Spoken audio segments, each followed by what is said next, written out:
Big boss season 8 హౌస్లోకి wild card entries అంటూ October 5 రోజున ఎంట్రీ ఇవ్వబోతున్నట్లుగా తెలుస్తుంది. అయితే ప్రస్తుతం బిగ్ బాస్ హౌస్లో నిఖిల్ ఒంటరి ప్రయాణం చేస్తున్నాడని చెప్పుకోవచ్చు. స్నేహితులు అని నమ్మిన వాళ్ళే నిఖిల్ వెనుక గోతులు తీయడానికి సిద్ధం అయిపోయారు. బిగ్ బాస్ సీజన్ 8 హౌస్లోకి నిఖిల్ ఎంట్రీ ఇచ్చినప్పటి నుంచి ఒకవైపు సోనియాతో మరొక వైపు పృథ్వీతో చాలా క్లోజ్గా ఉన్నాడు. కానీ ఇప్పుడు సోనియా పృథ్వీ ఒకటైపోయారు. నిఖిల్ని ఒంటరి చేయడానికి ప్రయత్నిస్తున్నారు. ఇలాంటి ఒంటరి ప్రయాణంలో కావ్య తోడైతే నిఖిల్ ఆట చాలా బాగుంటుంది. ఇప్పటికీ నిఖిల్ చాలా స్ట్రాంగెస్ట్ కంటెస్టెంట్స్ ప్లేయర్ అని ప్రూవ్ చేసుకున్నాడు.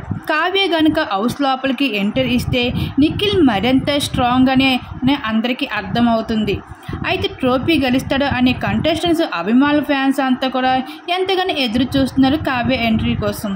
అయితే ఆ అభిమానులు ఎదురు చూపులు ఫలిస్తాయని చెప్పాలి. అయితే ప్రస్తుతం బిగ్ బాస్ హౌస్లో ఉన్న నిఖిల్ నిన్న సీతకు చీప్గా సెలక్షన్ చేయడంతో పృథ్వీ తట్టుకోలేకపోయాడు. సోనియా దగ్గరికి వెళ్ళి మనకి నిఖిల్ ఆటలో ఎటువంటి హెల్ప్ చేయడం, వాడి క్యాన్లో ఉండి కూడా వేస్ట్ అంటే నిజమేరా, నాకు కూడా అదే అనిపిస్తుంది అంటూ సోనియా కూడా గోతులు తీయడానికి సిద్ధం అయిపోయింది.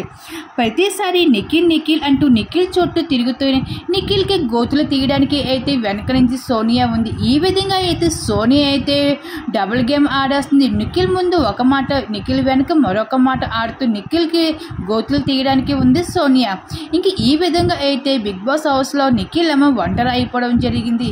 ఇలాంటి సమయంలో కానీ కావ్య కానీ ఎంటర్ ఇస్తే నిఖిల్ ఆట చాలా బాగుంటుంది అంటూ కావ్యని అయితే బిగ్ బాస్ హౌస్ లోపలికి వైల్డ్ కార్డ్ ఎంటర్ అయితే ఇవ్వబోతుంది అక్టోబర్ 5 రోజున. మరి కావ్య కానీ బిగ్ బాస్ హౌస్లో కానీ వస్తే నిఖిల్ ఆట ఏ విధంగా ఉండబోతుందో మీరు కామెంట్స్లో షేర్ చేసుకోండి.